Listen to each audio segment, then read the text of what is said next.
Mary, could you introduce two people you found? I should also tell you that Mary is hailing from Florida tonight. This is what we can do with these Zoom meetings. We can bring people from far and wide. Mary. Yeah, so thank you very much, Jean, for having us in Women's City Club. I consider this like a puzzle. You know, we all have a piece of this puzzle that is so important to doing this work. And so I was lucky enough to come in contact with Kelly and Kelsey through the Climate Reality Project, which works hand in hand with the Poor People's Campaign. And we started doing work around the Ohio River Valley and the Appalachian Petrochemical Hub. So Kelly and Kelsey have been working closely with me with all the issues going on in the Ohio River Valley. And I did not have your your bios up. So maybe Kelly, do you want to go ahead and just introduce yourself real quick? Yeah, sure. Hi, so thanks for having us. I'm Kelly Yagatich. I'm with the Climate Reality Project. So Kelsey and I are regional organizers on our petrochemical campaign in the Ohio River Valley. So we both live in Pittsburgh, Pennsylvania, but we work with different coalitions of people on issues of petrochemical development all through Pennsylvania, Ohio, West Virginia, and a little bit into northern Kentucky. And yeah, so again, super excited to be here and to be talking to you guys tonight. And I'm Kelsey McNall, just to introduce myself, but Kelly said it all. Happy to be here. All right, so we will go ahead and get started. I'm just gonna kind of orientate everyone, kind of how I got started and kind of how this work came about, so how I wound up here.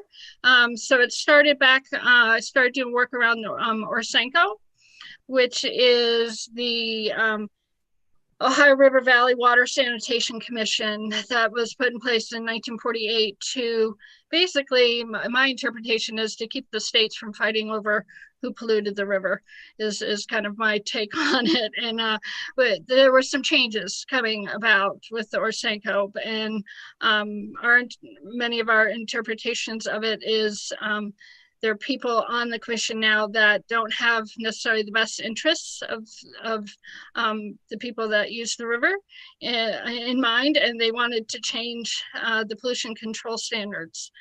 So that's how I got involved fighting those changes, which led to working with Shell John Cox with the national organizer of Sierra Club, and building strong relationships with her, with the local indigenous community, with people all up and down the river around the Appalachian Petrochemical Hub. So it was like they knew what was coming. You know, the commissioners knew what was coming. They knew they had to make some changes, so to kind of pave the way. And we're pretty sure that it's coming from the highest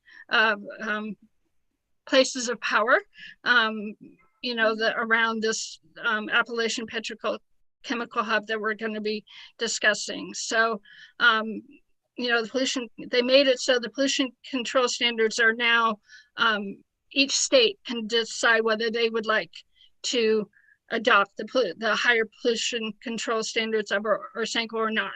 So even if Ohio adopts them, that's great. But if West Virginia or Pennsylvania decides not to, then we are going to suffer the consequences of not monitoring those pollution control standards. So it's all this work is tied together. So I'm going to go ahead and we'll start our presentation here.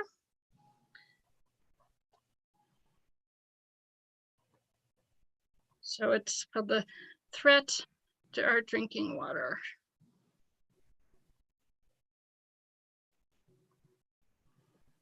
All right.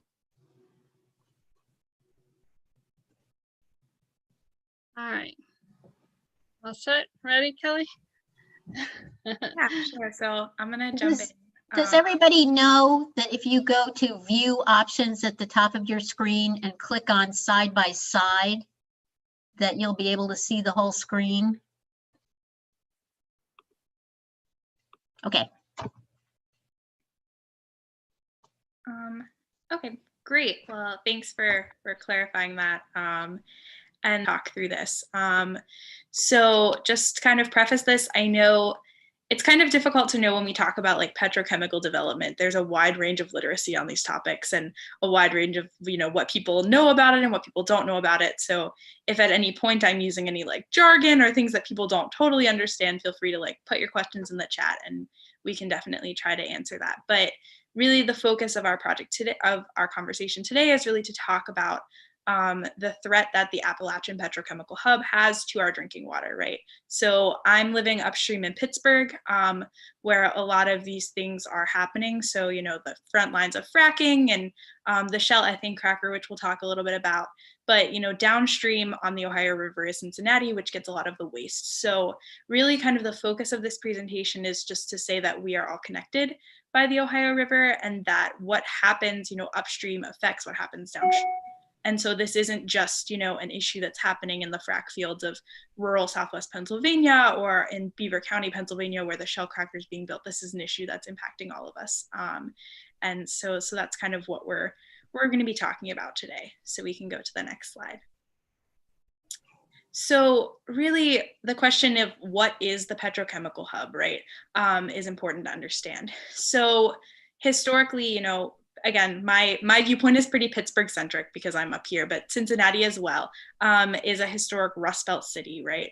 That really kind of suffered with a lot of the collapse of the industrial manufacturing and the steel industry and all of these things in, you know, the 80s, 90s. And so what is happening is the industry has their sights set on turning our region from, you know, the Rust Belt, the steel manufacturing cities into a plastics belt. So when we talk about petrochemical development, what we're talking about really is plastics manufacturing. It's turning natural gas, fracked gas, into plastics. And so there's a lot of concerns around this, right? Even if you're not living next door to a refinery or a cracker plant, which is a plastic production facility, as we call them, there's still issues. You know, people living nearby often experience a lot of health impacts, air quality concerns. You know, the manufacturing of plastics is energy intensive, it's emissions intensive, it's resource intensive, right?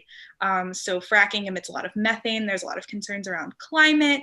And also a lot of our public tax dollars are subsidizing this industry that's polluting our communities. And then once they're done polluting our communities, oftentimes they go bankrupt and our public dollars have to subsidize cleaning up their mess. And so there's a lot of concerns around, you know, the ways that our local and state governments are really encouraging these industries to come into our communities and pollute and create products that the world does not need any more of, all to kind of make profit. And we'll talk a lot during this presentation about waste because, again, fracking is really concerning in the waste that it produces, but also, you know, plastic, a lot of it becomes waste. And so really this industry, the petrochemical industry, creates a lot of waste in a lot of different forms that are all kind of equally concerning and harmful to all of us. So we can go to the next slide. So I know, you know, this proposed Appalachian Storage Hub is really kind of in the beginning phases in our region. So it's not exactly fully realized here yet. Like it's not built out in the Ohio River Valley currently, but the industry has their sights set on building it out. But we can look at case studies from Louisiana where there is a fully built out petrochemical corridor. In the 85-mile stretch along the Mississippi River from Baton Rouge to New Orleans. So this area is commonly known as Cancer Alley because of the number of cancer cases that occur in this area in Louisiana. So there are over 150 different oil refineries, cracker plants, again, which are plastic production facilities. They don't make crackers, as people commonly think. They make plastic nurdles and other, you know, oil and gas facilities that produce a lot of emissions and that are kind of powered by raw extracted materials. And so if you go to the next slide, you can see a zoomed in version of this map, and you can see like the little skull and crossbones represent the facility. And so there are a lot of facilities along this corridor, and there have been a lot of instances of explosions. There's a lot of concerns around environmental justice and communities living along the fence line of these industries. And it's a really concerning thing. And again, the cancer rates in this area are extremely high, which is why it's kind of deemed as Cancer Alley. And so I actually heard somewhere once that I thought was really interesting is that the oil and gas industry actually itself is almost a climate refugee because they have this whole corridor built out along the Gulf Coast where they pool the oil and gas from the Permian Basin in Texas and Oklahoma, and then kind of ship it over and use it to create products at these facilities. But there's a lot of concern around the increase of hurricanes that are happening in this region and the increase in flooding that are happening in this region. And so, you know, up here in the Ohio River Valley, Pennsylvania, Ohio, and West Virginia kind of sit atop, and New York as well, but they've banned fracking, but they sit atop the Marcellus Shale, which is, you know, a natural gas deposit under the ground. And so the industry has its sights set on kind of moving north, moving more inland, where they have access to, you know, a waterway and also access to cheap feedstock, right? The ethane and the gases that they need to power these facilities, which is particularly concerning and also, you know, kind of ironic. So we can go to the next slide. So like I mentioned before, the Shell ethane cracker is kind of the flagship project for this Appalachian Storage Hub project. So the Shell ethane cracker is a facility, it's about 30 miles northwest of Pittsburgh. And it was the first sort of proposed cracker plant in this large Appalachian Storage Hub project. So a lot of like where we are in Pittsburgh, a lot of the rural communities in Southwest Pennsylvania around the city are pretty heavily fracked. And they provide the raw feedstock, so the ethane in this case, that these facilities would need to manufacture plastics. And so this project, which is being built currently, I believe it's scheduled to be finished early next year, is the largest construction project in Pennsylvania state history. So you can see on the side of the slide here that $1.65 billion in taxpayer money were subsidized to Shell to build this plant. They actually redid like the road. There's a highway 376 and the exit, the interchange was like too small for all the trucks that were going through, and they like completely redid the interchange on the road, like taxpayer funded, so they could build this facility. And it, you know, a lot of the people here are very supportive of this because of jobs, right? Because, you know, at the height of construction, there were a lot of union labor jobs employed in building this plant. And, you know, these communities that, again, were decimated with the decline of the steel industry and all of these things are really excited that, you know, this new facility is coming in on the site of an old zinc smelter. But really, you know, considering that $1.65 billion of our tax money were given to this plant, and it's only going to create 400 to 600 permanent jobs, and it's going to be like the largest emitter of volatile organic compounds in the, you know, very distant area in the region. It's actually the largest facility of this kind, I believe, in North America, once it will be finished. And it's just, you know, really concerning for a lot of reasons. But, you know, again, people have been excited about it because it's, you know, driving some kind of economic development. But really, like, the per job subsidy is so high that it's kind of absurd that our state legislature is pushing so hard to give these companies so much money to come when they're not really creating as many jobs as they could be. And they're also creating a lot of really concerning health impacts and creating plastic that's going to pollute the water, which again will impact not just the people in Pittsburgh, but the people up and down the river. So we can go to the next slide. And so, This project is currently the only like large cracker plant facility that's under construction.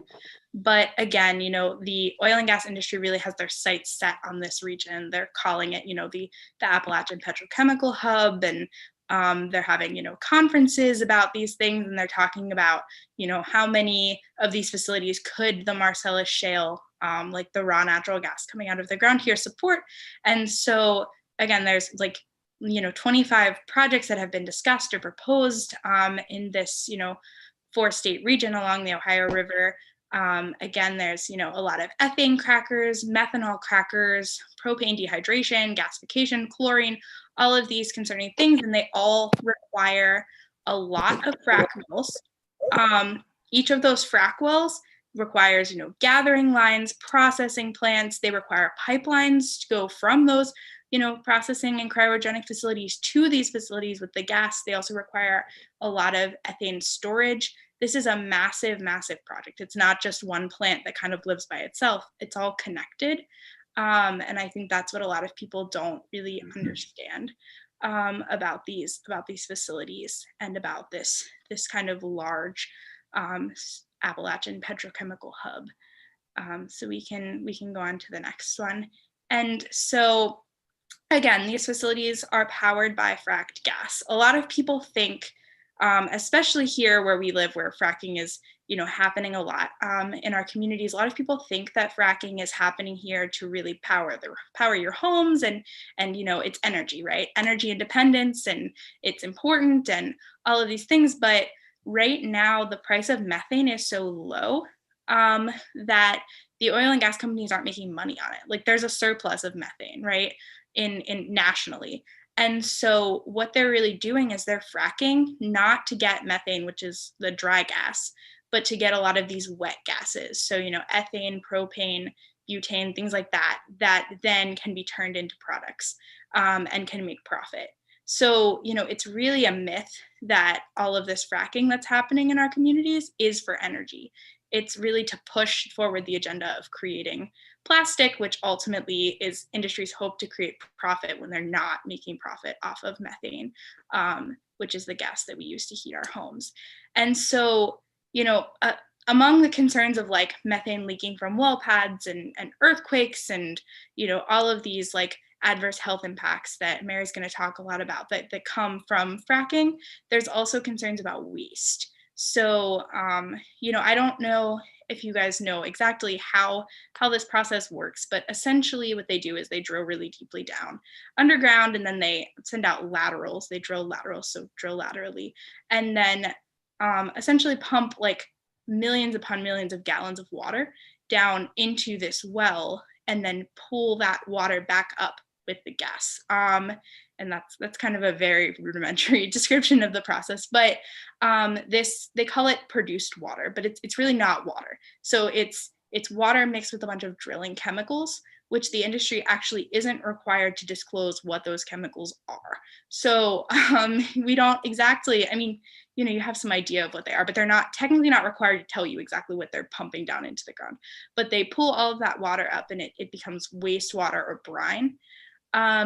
And then that water is filled with, you know, radioactive things and all kinds of, you know, stuff that's been under the ground for millions of years, and all of these drilling chemicals. And so the water, you know, can't really be cleaned. So the industry reuses it until it gets so gross that they can't reuse it. And then they have to find somewhere to dispose of it. So, you know, this picture here in the bottom of the brine truck really shows like what that looks like. Is that they take like hundreds of trucks of this water and kind of ship it off. And then a lot of the waste that is created here in Pennsylvania is actually shipped to Ohio. So a lot of the concern in Ohio is less about, you know, the actual fracking than it is about the waste. And a lot of that waste is injected into these things called injection wells, which are essentially old wells that are repurposed, and they just pump all of this underground to store it. And so there's a lot of concern, specifically because, you know, there's, you know, undisclosed chemicals in this, there's radioactive things. Injection wells are actually generally what people know, like when they say fracking causes earthquakes, that's generally an injection well thing. There's also concerns about the water leaking into the water table. And concerns about all of the truck traffic that's required to kind of carry all of these millions of gallons of water from the well to the injection well. And so yeah, there's a lot of concerns about waste, which we'll kind of get into a little bit more as well. But yeah, just to kind of keep that in mind. And again, so really this process, what we're talking about here again is ethane, which is pulled from the ground through fracking, and it's cracked. So, again, we're not making crackers, we're making nurdles or plastic pellets. And so what that means is they essentially heat the ethane to a super high temperature and then remove a hydrogen atom from it to make ethylene. And then that becomes like polyethylene. Or that becomes, ethylene, and then that's turned into polyethylene. So tiny plastic pellets called nurdles. And we'll show you some pictures of the nurdles. And then those nurdles are shipped off to other facilities where they're melted down and turned into things. Most oftentimes single-use plastic. So things like plastic bags, things like, packaging, things like water bottles, all of these things that then eventually end up in the ocean or eventually end up, littering our streets or things like that. So, again, there's concerns about the wells, there's concerns about, the pellets, which you can see the picture there, and then there's concerns about the water bottles and things like that.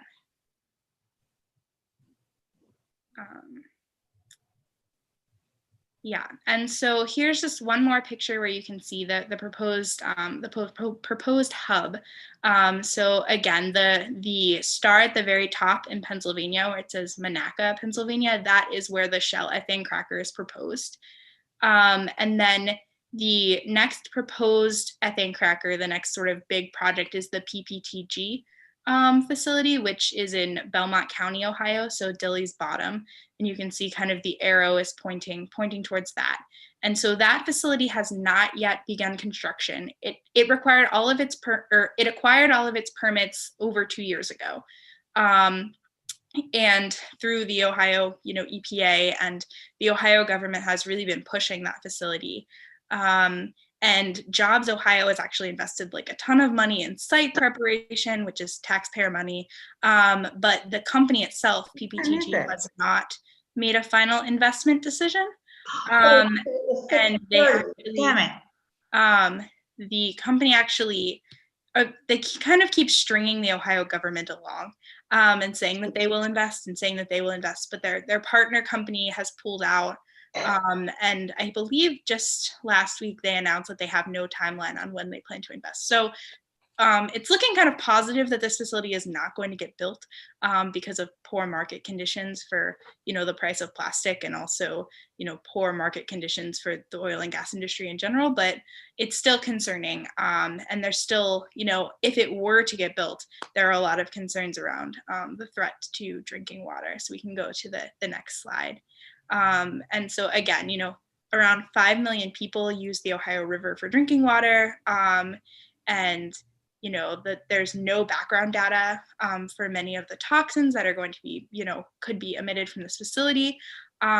There's no regulation for many of the pollutants, like Mary said at the beginning, or Sanco actually made the pollution control standards optional by state for a lot of these things. And that, again, that wasn't an accident, right? They're kind of anticipating this big build out.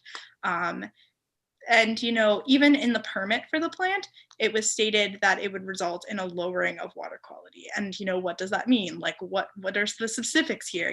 We don't know. And it's intentionally vague, right? There's also concerns about nurdles. So we can go to the next slide. These plastic nurdles, again, that are being emitted from this facility, it has been seen in Louisiana and Cancer Alley, where we can kind of see a case study of this. It has been seen that, like, again, there's a lot of spills, there's a lot of discharges, there's a lot of leaks, there's, a lot of nurdles that get into the water and don't end up going to places to be melted down to plastic bottles. But so there's concerns about, all of this plastic that's being created and also the pollution that comes along with it. And so, we can see on the next slide, just kind of taking a step back and thinking about the people who are impacted. So this is a news article about a woman named Diane Wilson who had filed a lawsuit against a plastics manufacturer down in Cancer Alley. And Diane actually, excuse me, one of the projects that Kelsey and Mary and I have worked on for a while, and mostly Kelsey and Mary have done a wonderful job, is the A to Z Impacts of Plastic group. And we had a webinar series and a summit, and Diane was actually one of our speakers at our A to Z Impacts of Plastic summit. And she's just really kind of been a superstar advocate, but she really encountered a lot of pushback, you know, from these industries, and they really kind of impacted her life in a very, very tragic way. And so, you know, I think what we need to remember is that there's a very human element to this. This isn't just about, you know, dumping nurdles into the river. Like, this is about the people who are living along this river. This is about the people who are impacted by the air pollution, who are impacted by the water pollution, who are getting cancer from the toxins, whose, you know, quality of life is being destroyed by a fracking well pad in their backyard, who, you know, things like that. And so there's a very human element to all of this that makes it, you know, very concerning. And so we can go to the next slide. And again, you know, just to kind of jump back to this thing about the river, there's no law that would prevent nurdles from being discharged into the Ohio River. And there's currently no standards for monitoring plastic nurdles or microplastics in the river. So again, you know, there's a lot of concerns around the waste that these facilities would put out, and then the impact that waste could have on people up and down the Ohio River. So not just people living near the Shell cracker in Beaver County, it's people, you know, living in Cincinnati who get their water from the river. And so there's, you know, a lot to be worried about, even if you're not living next door to a well pad or a pipeline or a cracker plant. And so with that, I'm gonna pass it over to Mary, and she's gonna talk a little bit about some of the health impacts that could be associated with this industry.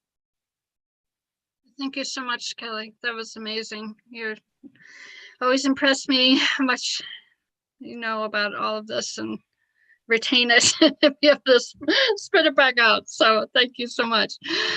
Yeah, so let's get into some of the health effects. I'm not going to read all this. I'll let you all kind of, you know, read it yourselves. But basically, you know, it's bad.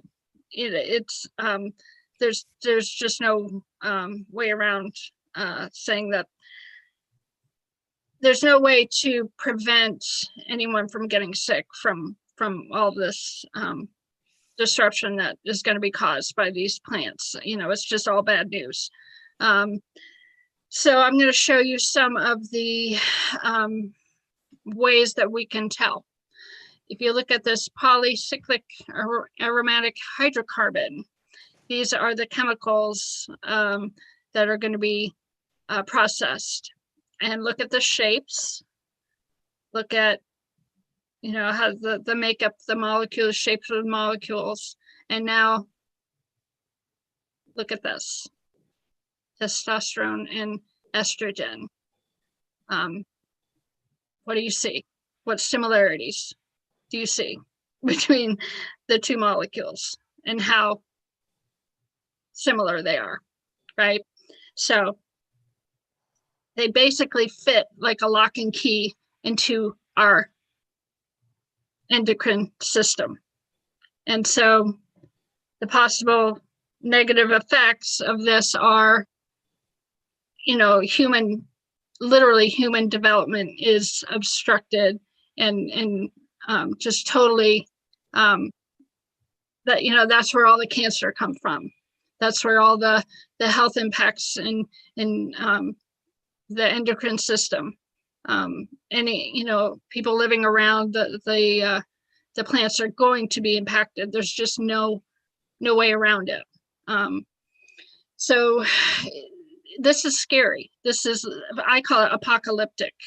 And then here we have all the other, you know, negative effects, possible explosions, earthquakes, sinkholes, increased, you know, truck and other traffic, influx of out-of-state workers, communities that, you know, they start, the people moving in to do the work, they're going to pay a lot more for rent in those communities. So what happens to the people that are, you know, just to their normal rents? They're going to go sky high, and the people that are in those communities are going to be pushed out.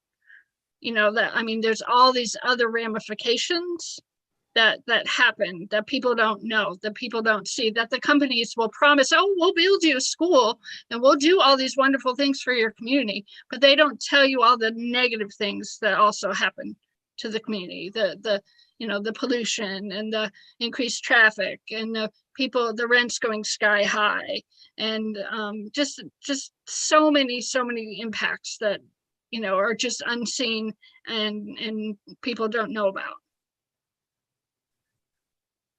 So then there's just the fact that these plants and this industry, they're just not sustainable. Like the oil and gas industry itself, the plastics, you know, it's all on its way out, and we're trying to go forward. And this is literally taking us backwards. And it just doesn't make any sense. You know, like it basically, it's the last gasp of these industries. They're not making any money in fracking.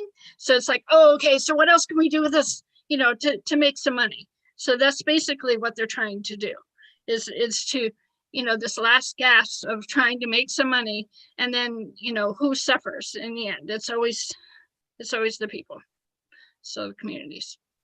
So what's really sad too is that there's so much money, you know, this corporate welfare that's being given to these companies. Jobs Ohio, you know, $70 million went to Jobs, you know, from Jobs Ohio for the PTTG Belmont site cracker.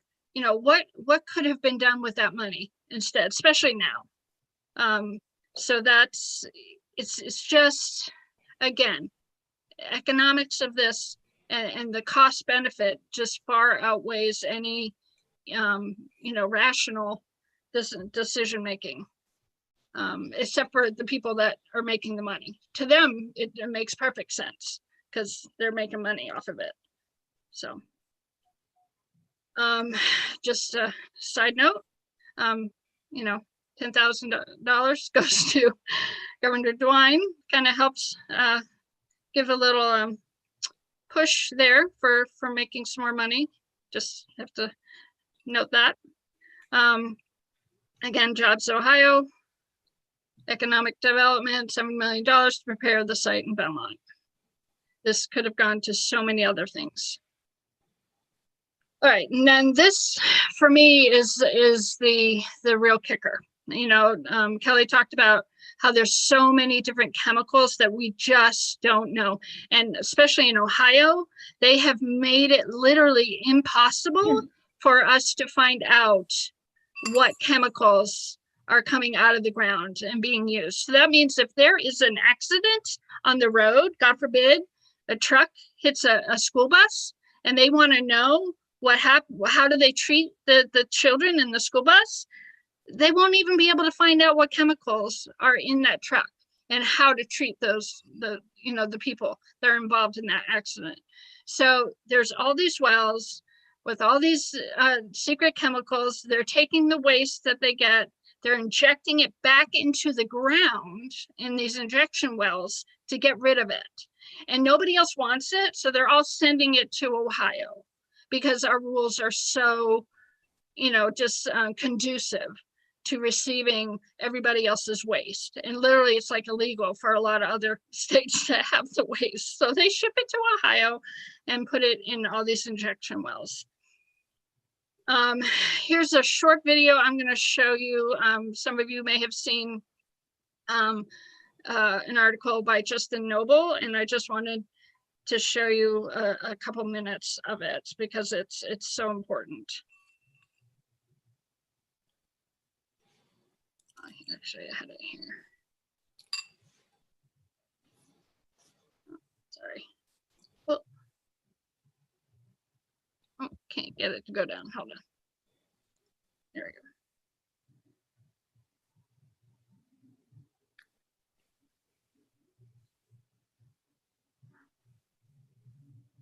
We can't hear it. Oh, sorry. Thank you. I probably didn't do the sound. Thank you. Okay.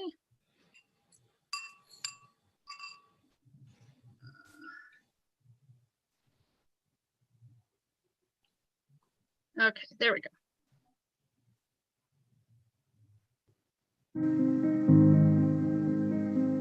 My name is Justin Noble. I'm a science journalist. I write about issues of science and the environment for US magazines and investigative sites. And for the past 2 years, I've been researching the issue of oil and gas radioactivity. And so one of the first revelations is that oil and gas production brings with it to the surface an incredible amount of radioactivity. Much of it comes in the form of a toxic, salty liquid that the industry refers to as brine.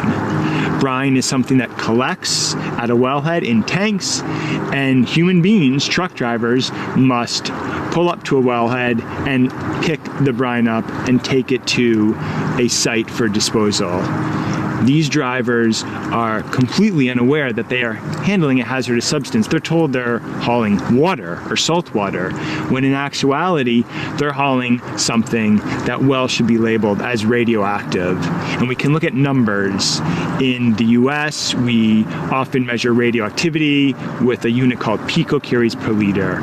Environmental Protection Agency is our agency to look after our health, and they have a limit, a safe drinking water limit for radium, which is this very hazardous radioactive element in this brine that these truckers are picking up. Their limit is 5. The Nuclear Regulatory Commission has an industrial discharge limit, and there's 2 different isotopes of radium. Their limit is 60 for each isotope. And the brine that these truckers are hauling, radium can be as high as 28,500. These levels are extraordinary.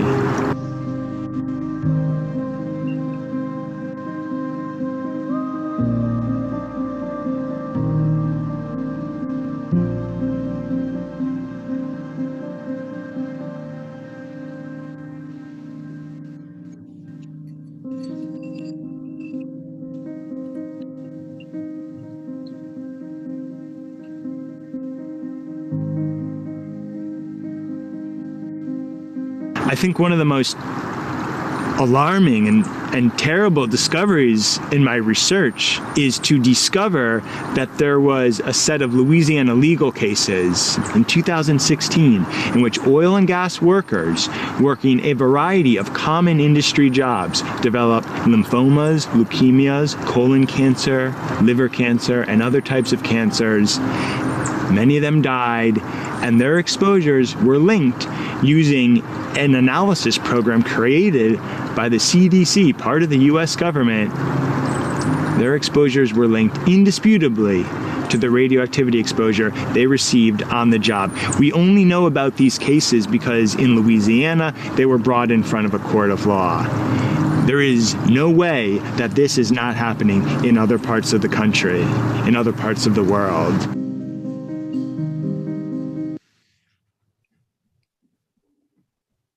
So that's just a little snippet, and we have resources so that you can watch the rest of that.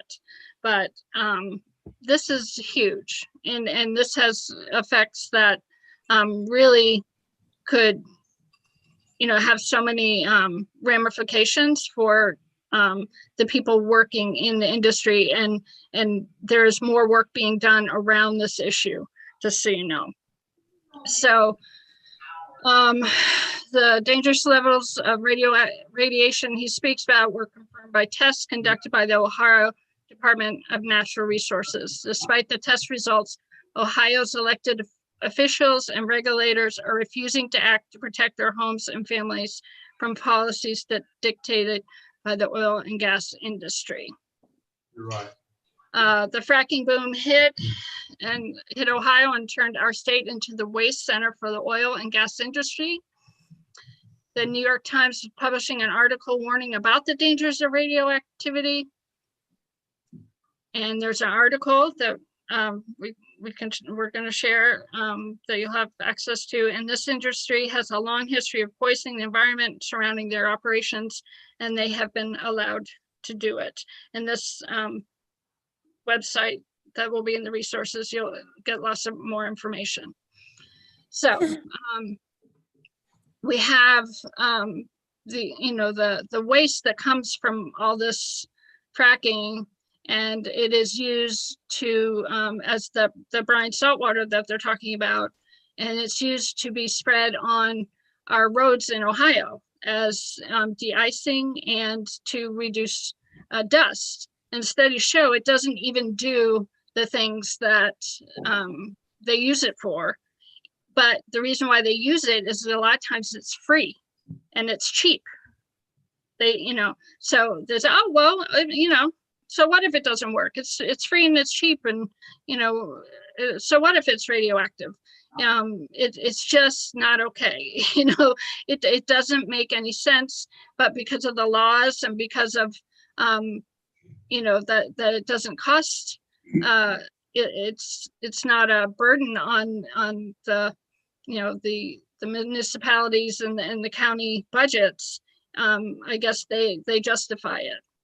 So this brine is being used, and it is being, from what we found out, that Hamilton County has purchased Aqua Salina, which is a brand name of this radioactive brine. So it is being spread. If it's not being spread, at least it's been purchased in Hamilton County. So the other issue with the brine with the waste from the fracking is, like we said, it's coming from other states because other states don't want it. So what they want to do is barge it up the Ohio River. So right now they are trying to get permits for these special docks on the Ohio River that will receive radioactive oil and gas waste from other states, again, because nobody else wants it, to come to Ohio, and then they're going to take it and then put more and more and more of this waste into the injection wells. So, it's just one more thing to add on top of all the other things that we've learned about tonight. And it's just, it's like we're being, just bombarded over and over and over again. And our laws do not protect us. One of the only ways that we can still change it is that we can go to our county commissioners and our city government, and we can ask them not to spread brine. We can do that. That's like one thing that we can do to protect ourselves. And we have information about ways to do that. And then I'm going to pass it over. How are we doing on time?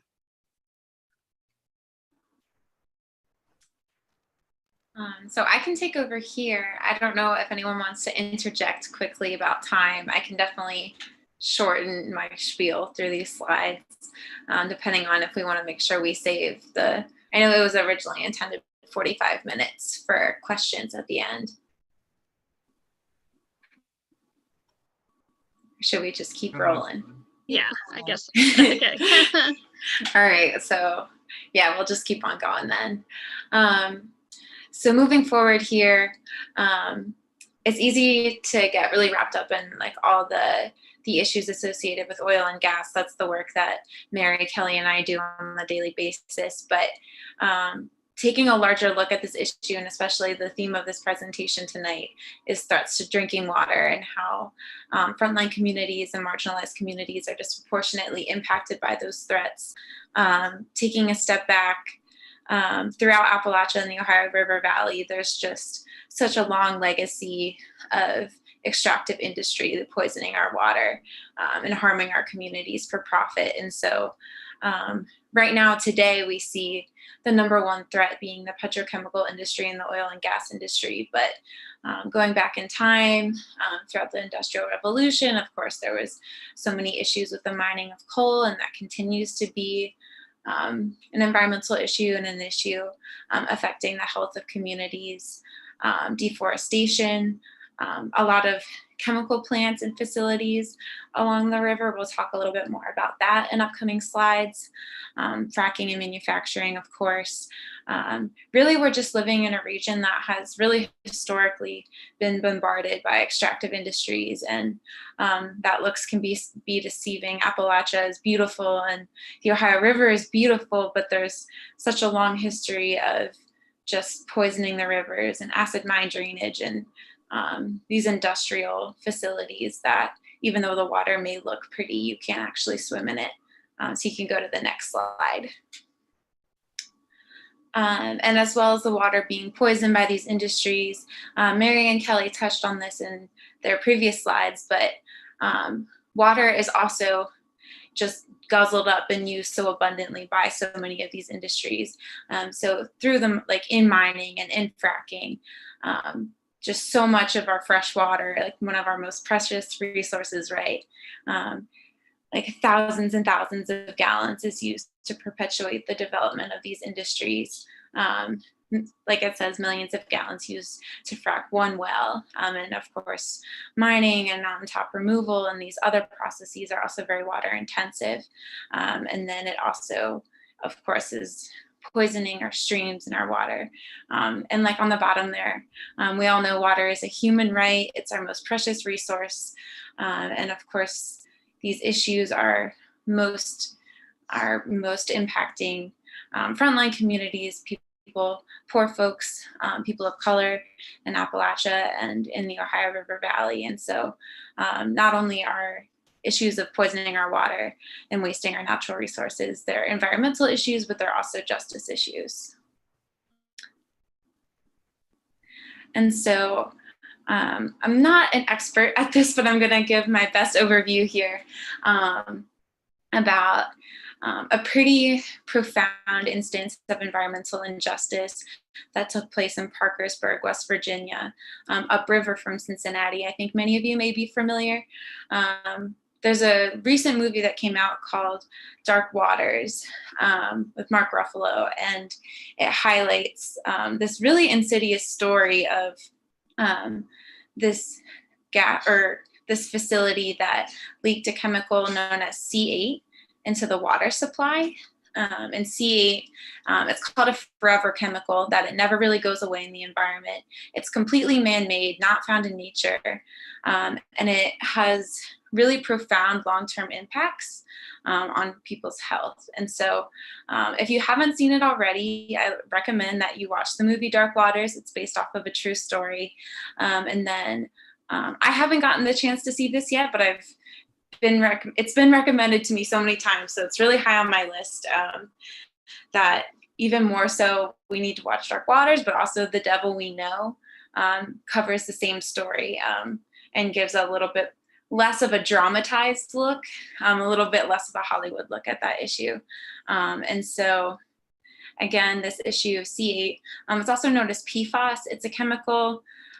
It's used in a lot of things, a lot of like Teflon and nonstick pans, raincoats, things that are water resistant, which makes sense. Like it's kind of this magic chemical that water doesn't seep through it, and like you can cook and things don't stick to it because it's so unnatural. It can have these really harmful effects to our health. And so you can go to the next slide.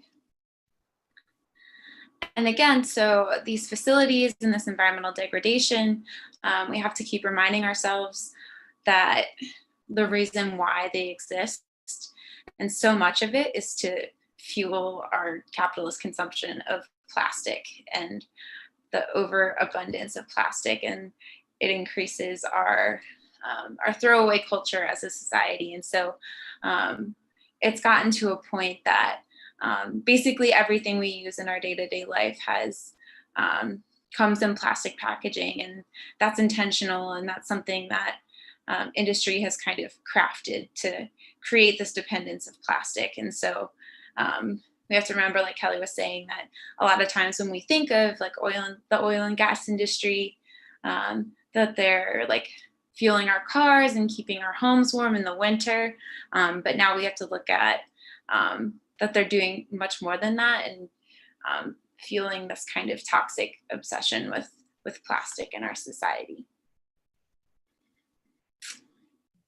And again, so this is something a lot of times when we think of a lot of the environmental issues associated with plastic, we're going to get into some of the things that people tend to think of more. Earlier on in this presentation, we really covered a lot of the upstream impacts, the environmental impacts and human impacts of the production of plastic. But of course, we know that there's so many issues also associated with the use of plastic and overall the disposal of plastic. And so we know a lot of the plastic that we use is either single use, or you only use it a few times, use it for a few seconds, a few minutes, a few weeks. And so this model, again, it's something that's very intentional by the industry. We could have an economy that's based off of reusables, that are based off of, we could have an economy where we repair things instead of buying new things, but instead we have this increasing economy that's dependent on just drastic growth. And if something breaks, you need to get a new one and you throw away everything. And so there's a lot of propaganda that marks this, and we really see that also during the pandemic. And I'm not going to pretend to be an expert on this, but we see so much plastic propaganda during the pandemic that, like that nothing is clean unless it comes like with plastic packaging wrapped around it. So the industry is really smart and creates this culture that we need to consume everything and depend on these plastic things. You can go to the next slide. And so another issue, of course, with plastic pollution is that it ends up in our waterways. So every year, 8 million metric tons of plastic end up in our oceans. And so I'm sure many of you have seen the images of the Great Pacific Garbage Patch, and we're going to be coming up here on some of that really powerful imagery that many of us associate when we think of plastic pollution. So you can go to the next slide. So here are the heartbreaking images that so many people, when you think of plastic pollution, this is what you think of, right? How it affects wildlife and marine life. And it's very heartbreaking. And of course, too, these images, they're very compelling. These are larger pieces of plastic, but I think I even saw in the chat too that people were talking about that plastic pollution in our oceans breaks down into smaller and smaller particles. And so a lot of times the toxic impacts of plastic are beyond sort of what you can see here. But also one thing, these images, it does help to mobilize people. It helps, like the emotionality of these images, it can move people to want to take action and reduce plastic. And so that's why it's so important to have opportunities like this presentation tonight, where maybe we can take someone who has seen these images and has felt sad, and we're trying to connect all the dots and say, like, it is very sad to see these wildlife with the plastic ring around their neck, and that it's connected to this nasty extractive industry that's causing cancer in Louisiana, and just to really show you the whole picture of how terrible all of this really is. You can go to the next slide. And so again, I just really want to drive home that all of this build out in Appalachia is to create more plastic and is to create more of that that's going to end up in the oceans and harm our wildlife. And so right now we're at a really critical moment where we have the choice to either move forward in a way that's going to create a new economy that isn't dependent on fossil fuels and isn't dependent on overconsumption and extraction. So we need to make those right choices now, so our region doesn't become the next plastics and petrochemical hub. And then One of the best ways that we can do that is to just reimagine what our regions can look like. And I'm not going to pretend to be an expert on this slide. I wish one of our colleagues, Brenda Jo McManama, she works for the Indigenous Environmental Network and could speak to this really beautifully.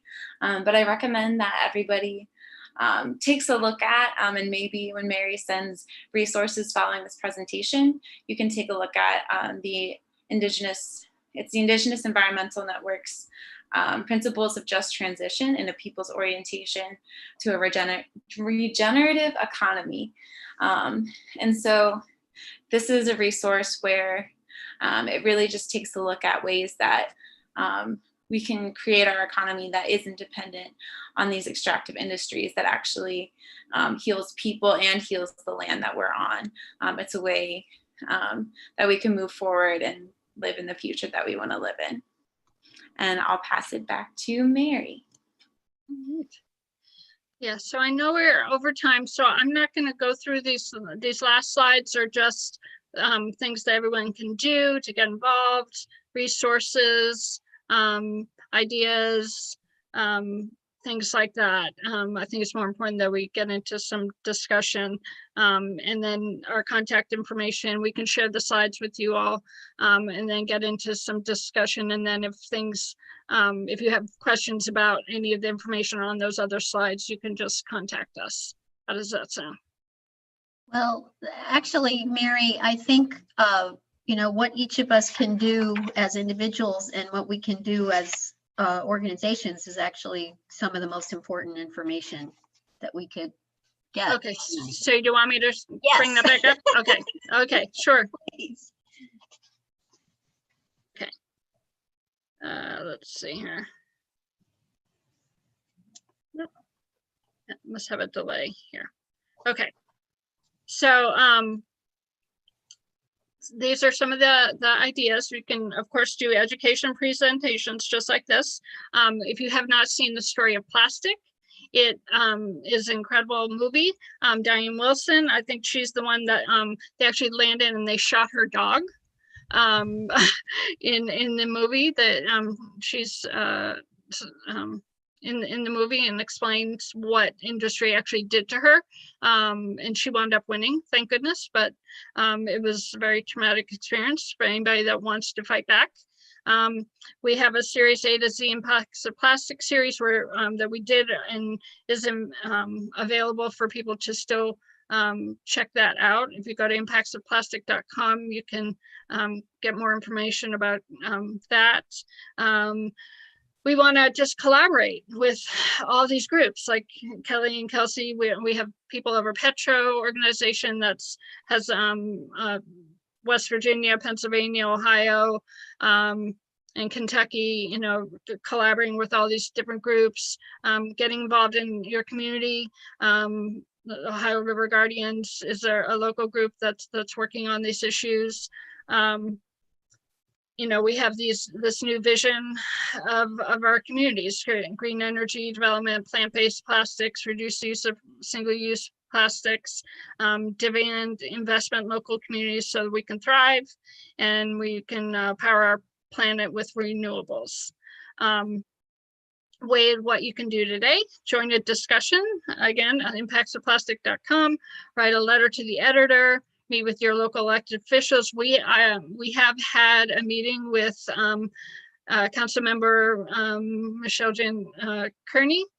So water resolution and brine resolution are going to be presented to Cincinnati, the City Council. So we are in the process of working on that.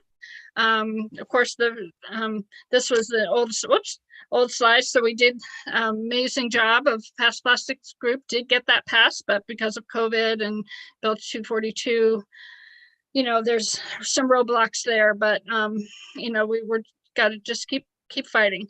Join the Ohio River Guardians, and there's also a statewide group called the Ohio Water Guardians that you can join as well. And then support sustainable local products. And then we have this big list of resources. that we can email to you. And then there's our partners, People Over Petro Coalition, and CORE, which is the Concerned Ohio River Residents. They are the ones fighting the PTTG cracker plant that is proposed in Belknap County. And then there's this Reimagine Appalachia, which is an amazing group that's started, and they're looking for, you know, really positive and new answers to everything. So I think that's about it. Mary, I just want to thank you so much for all this tons of information you've given us, and it's hard to take it all in. But I wanted to ask you a question, and then I hope other people will chime in too with their questions. My question is more around the politics of plastic, and I'm just, you know, being very disappointed in what happened with HB 242, and we have now nullified our own city ordinance against producing and using single-use plastic bags in Cincinnati. We were so excited about that. It was supposed to start in January. So that's not going to happen now. So we have to reorient ourselves into doing something. You had suggested that there may be a movement on the state level that people could join in. You told me about this once before. I don't know if it's been announced officially. But, yeah, so there's a couple different things just recently, ways to get involved in. And again, we can send you, the Women's City Club, we can keep you updated with developments. There's two big things with Sierra Club. They're going to be doing something around the pollution in the Ohio River. And that just came out, and I don't even know if it's like ready for public consumption yet. So that's something new. Actually, there's three things. So there's that. There's Break Free from Plastics is an organization that sponsored the Story of Plastic movie, and there is a national legislation that will be coming out. I can't say too much about it, but it's going to be very, very comprehensive, and it's going to be from cradle to grave. So right from talks about fracking all the way through production of plastic. And it's also going to be at this, we're also working at the state level as well. And so what really, for me, it's these movements, they don't move, they don't get anywhere unless all of you that are here actually do something. Like that's the only way that that we're going to get anywhere, is that each one of us considers themselves part of this movement and actually moves, does something, whatever they can, like in whatever capacity that you can. So that's the second thing. The third thing is Ohio Restoration Project, much like what they're doing in the Great Lakes. So that is coming up as well. So there are some really good things that are coming up that people can get involved in, and we will keep you posted on all of it in ways that you can get involved. Just one other politics question. Do you know if there's a direct causal connection between what's the petrochemical industry coming up in all these states and the relaxation of Orsanco's clean water standards? Oh, we feel there is, like, yeah. And speaking to the commission, the people that, especially when many of them are ex-oil and gas and coal, employees, it's, it doesn't take a brain, what do they say, brain scientist or a neurologist to figure that out. So, it's pretty, and also we heard that it was also being pushed from very high up in the current administration, this whole project. Also, there is some evidence that this whole thing was being pushed really, really hard from the upper administration, current administration as well. I think too, just to jump in on that, Jean, and I put this in the chat in response to your question about that and about like the plastic bag ban.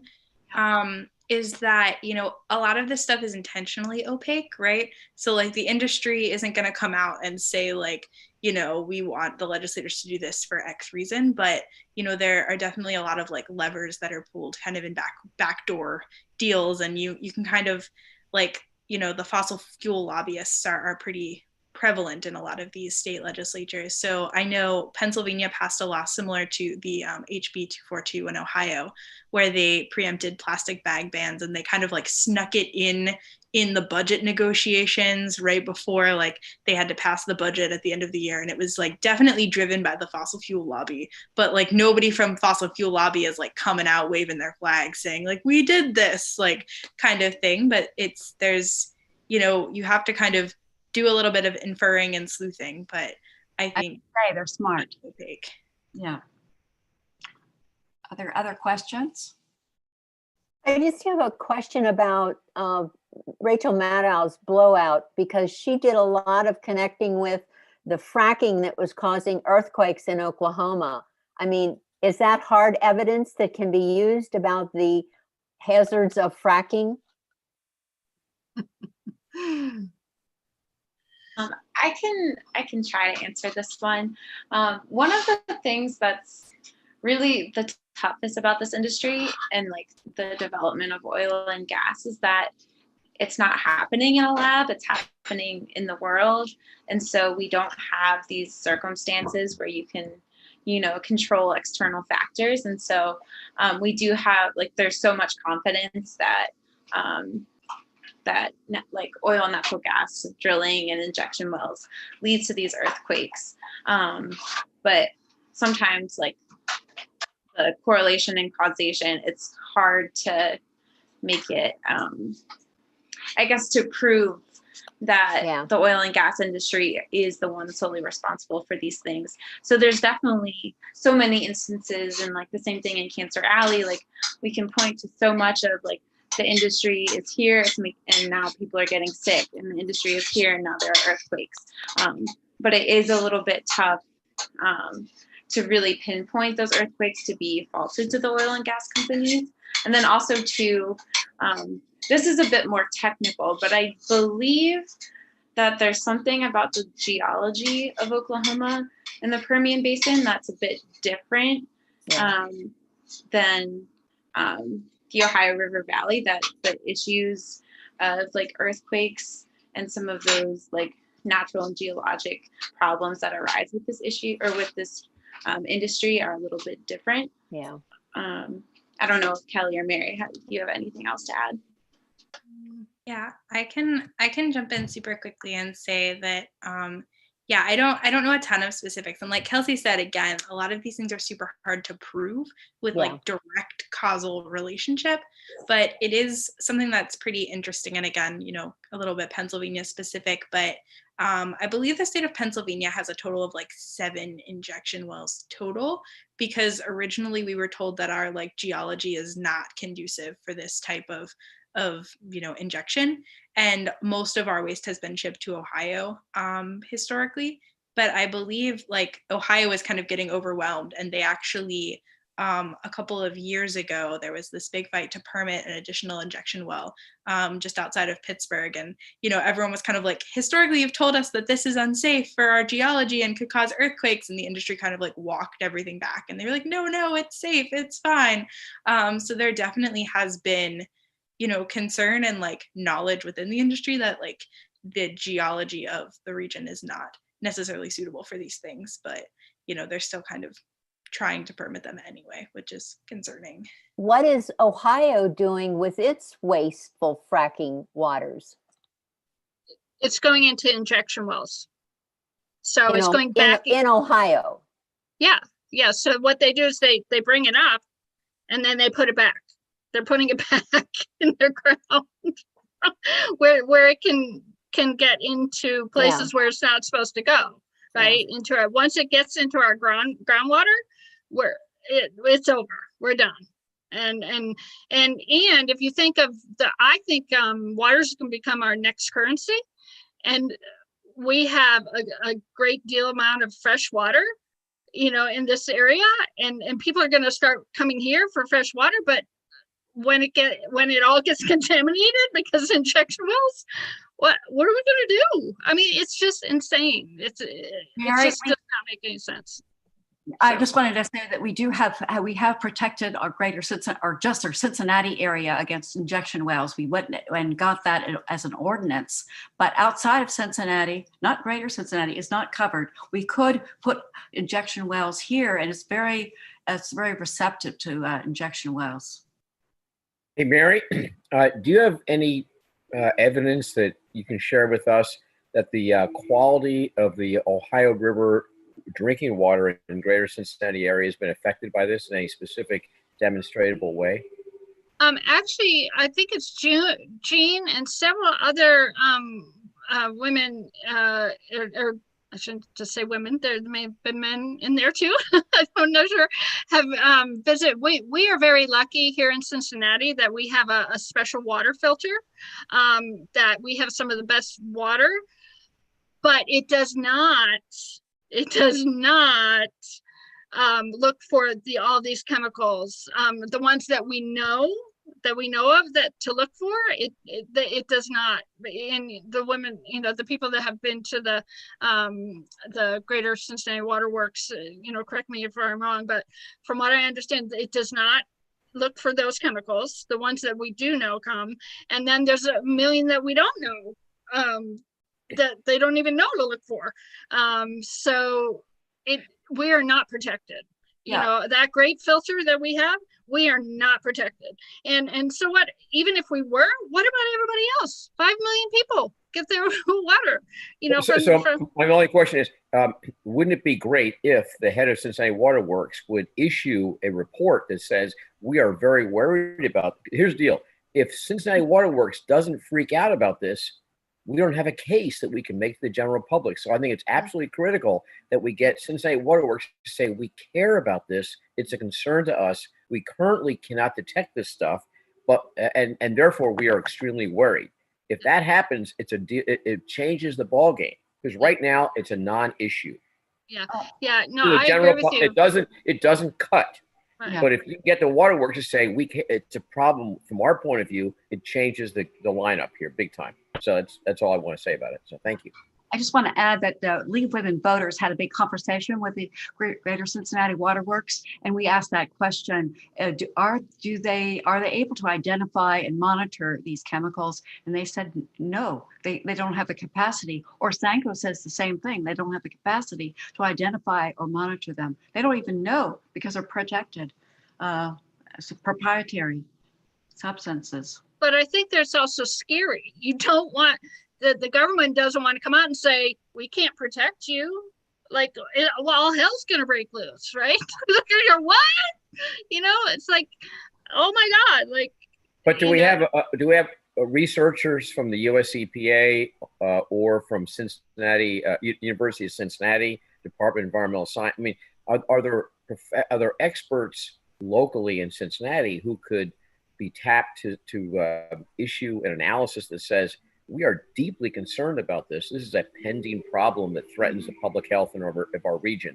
I think we need the experts, right? As opposed to us activists to be raising the flag of concern. I showed up at one of the meetings, and they didn't seem too concerned about it. So I think you're right. I think we need to go a different avenue.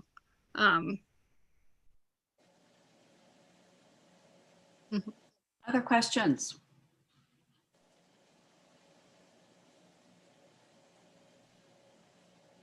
I'm curious, like responses, like how people feel about the presentation. Was it helpful? Was it shocking? Was it, did it get you upset? Did it move you? Did you want to learn more? Do you want to get involved? I'd be, because that's our goal. And if we're not moving you, we need to do something different. and so, and thank you so much, Kelly and Kelsey, because this is not my forte, and you guys are amazing. And I just really appreciate your. One question that came up in the chat was about the brine. And first of all, that was something I hadn't heard about before. So that was a real, I knew about brine, but I didn't realize where it came from. Is there any kind of activism that we can be participating in that would, try to get it to stop being used in Hamilton County or wherever? Absolutely. Absolutely. That's my newest thing that I've just started working on as an organizer is on the brine task force. So we will send, there's a brine spreading ordinance that we can get passed here locally in Cincinnati, and also our county commissioners. We have a goal to get all our county commissioners to sign, the ordinance to stop brine spreading. So that's our goal. That definitely is something that we can get passed here in this county. And then if you have friends and family around the state, we need to get them activated as well. Because this is, once you watch the rest of that video with Justin Noble and read his, it's kind of like the tobacco industry, how they, knew all that stuff was bad, and years later it's the same concept. That a lot of stuff is going to be coming out about the radioactive of. Have you had any contact with Food and Water Watch? Because they were really active a few years back on the fracking and trying to stop the fracking. Yeah, they work very closely with us and hand in hand. Yep. This is Marika Koshis. I think that I was actually a part of the visit to the Greater Cincinnati Waterworks, who said that they really can't, they're not testing for that, they can't protect us. And I really do think that's an area that we should focus on. I don't know how, because as I said, we went there, and I do think that they are supposed to be protecting us. And as I said, I don't know what is the next step for us to take, but we did get this, we did visit them, and they said they're not testing, as Jean said earlier. So Brewster, do you have any idea? Do you have any way of working with them, or any ideas how we can proceed with the waterworks and with Orsanco to try to get experts to really come out and support the community on raising the red flag about what's going on with our water? Well, my only thought is, yeah. I'm sorry. Oh, sorry. No, go ahead. Is that Debbie Metz used to be the chief person for research and analysis there. She's now retired, and she lives in Mount Washington, not too far from me. And I think it'd be easy enough to have a dialogue with her. She's totally free now that she doesn't work for Waterworks anymore, to share her insight and perspective. So my advice would be talking to Debbie Metz, M-E-T-Z. Her husband's a judge, a Democratic judge, and I think she'd be very open to being helpful to us in analyzing the situation and providing advice. Well, Brewster, this is Marie again. That's great. Can you facilitate that? Well, I'll send Jean her contact information. Okay, perfect. Thank you. Yeah, and again, it's like we're known for having this great water, right? And I think I just recently saw the director. There was an article, about her, and it's like they're really proud of the fact that we have such great water. So then we're going to come along and go, guess what? Actually, no. So we really don't know. So, it's a big deal. Like this is it's a, I'm not saying we don't do it, because I agree with you. That's what we have to do. But I'm wondering how it's going to be received. And maybe that's part of the reason why, nothing is being done about it, because they don't want that narrative out there, because people will be scared, but we don't have a choice. Like we may have to be the ones to initially push all these experts to do it. I think that's what's gonna, but then maybe we can back up and we can let them kind of take the stage. But it may take all of us here being the activists to push and to get it started, and then hopefully then it kind of will build like a snowball and get it going. Yeah. I guess I'm a little concerned about what's happening when we have testimonies and it's all a done deal by the time we testify as citizens and they don't listen to us. I feel like disempowered that way. And I just don't know if testimonies they often are sham. They're not true. They don't listen to our voices.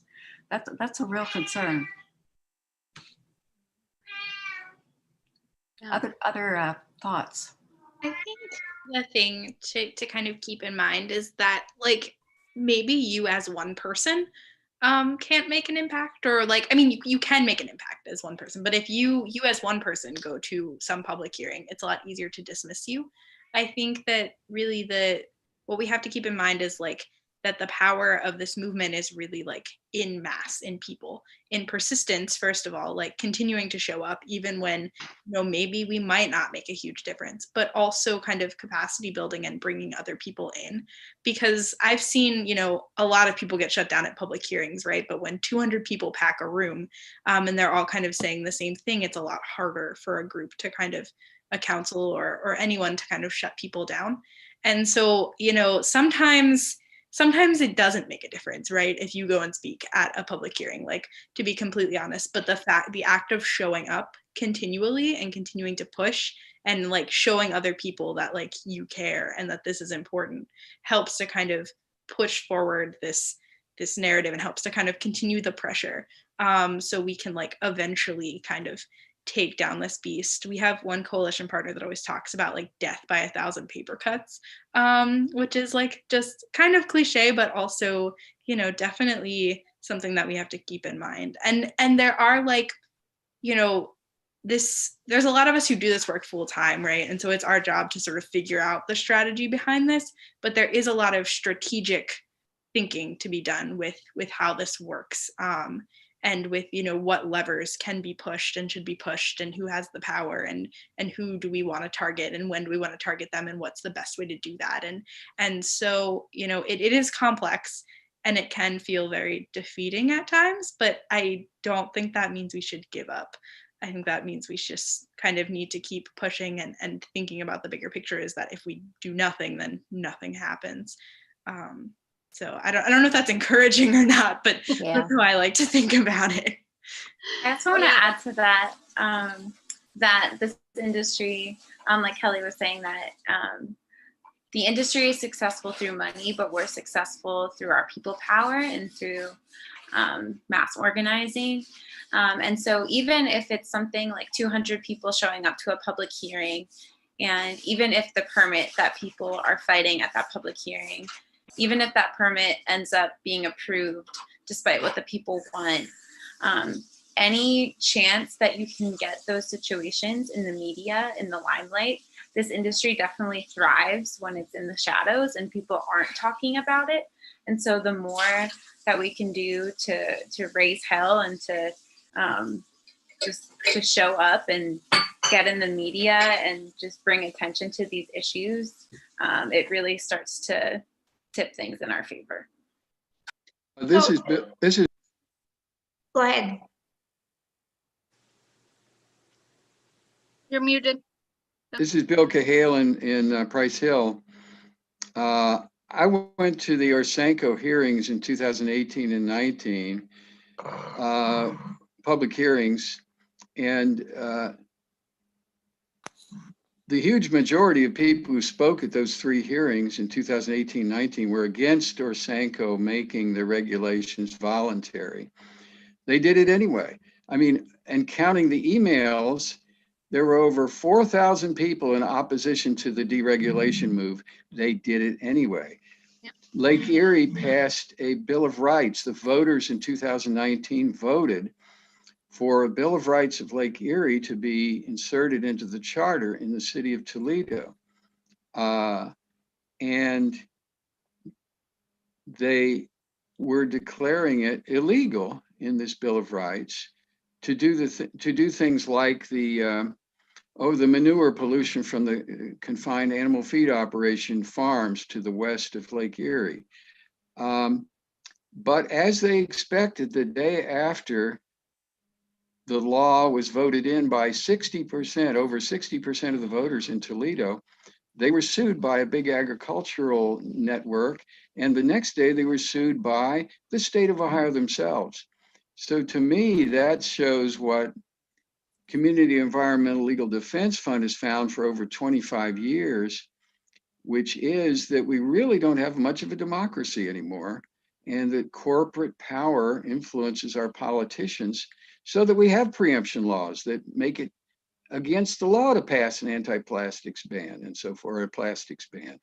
So their tactic, some of us went to a democracy school, including Mary and others of us on this call, on this talk recently in August, and just saw some of the history of this. And I think their movement, Community Environmental Legal Defense Fund, CELDF, CELDF.org, CELDF.org, is something some of us are trying to get behind for the Ohio River now. Yeah, and I'll speak from with the Ohio Poor People's Campaign. You know, the work that we do, we want to look at the root causes, right? The root causes of how these corporations are allowed to do the things that they're doing. There's a reason, you know, and so Kelly and Kelsey and I, we're this A to Z Impact of Plastic, you know, we're trying to create platforms to allow discussion and bring people together and talk about all these things. And then we, you know, in the movement, we say we want to make them say yes when they want to say no. And how do we do that? We do that by building power and shifting these narratives. And that's how we will impact the policies. So there are movements going on. There are ways to get involved, and we just need everybody, you know, all hands on deck to stop, you know, the root causes that allows these corporations to come in and do whatever the heck they want, or you know, administrations or whoever, you know. It's like we have to take our power back, and it's in our hands. We need to mobilize our impacted communities. Is really, you know, not just the people here. We need to reach the people that are in the impacted communities and support them. So, because most of them, they have a lot more answers than we do, you know.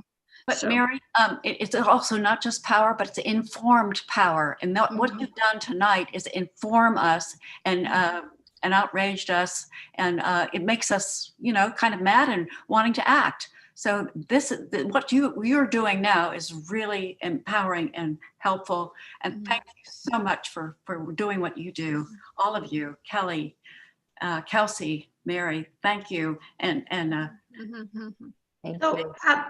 Mary, this is Marika Kosha. So what is our next step here? Is there an immediate next step that we need to take?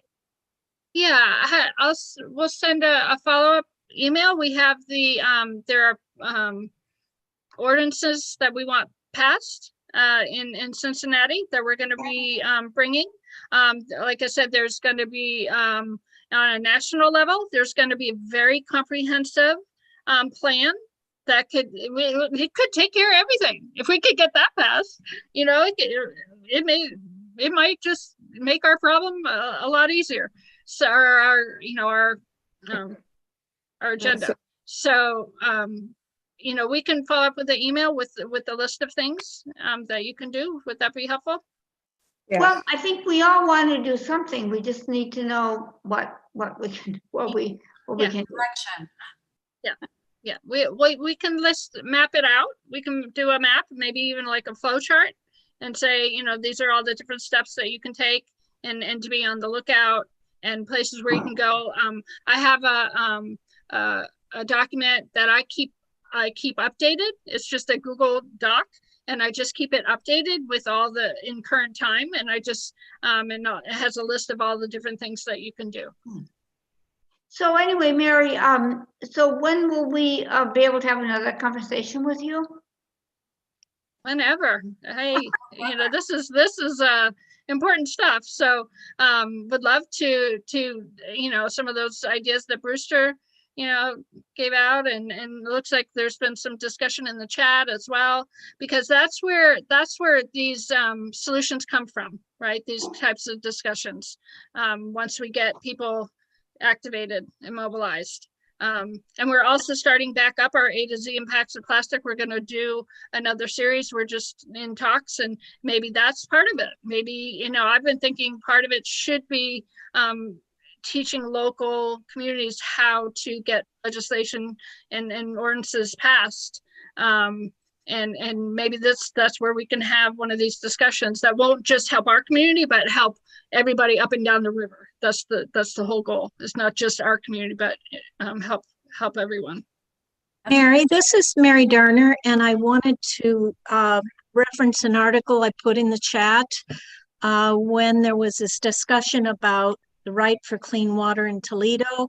There was also an effort in Florida. And I think it's worth looking at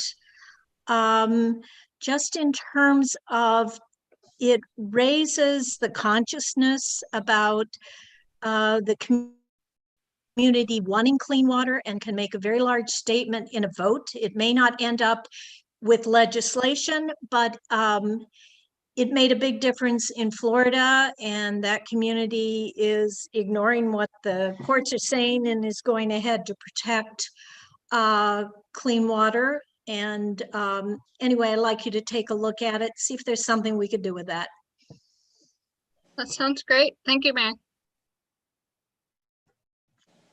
Well, Mary, you asked a little while ago, how are people responding to your presentation?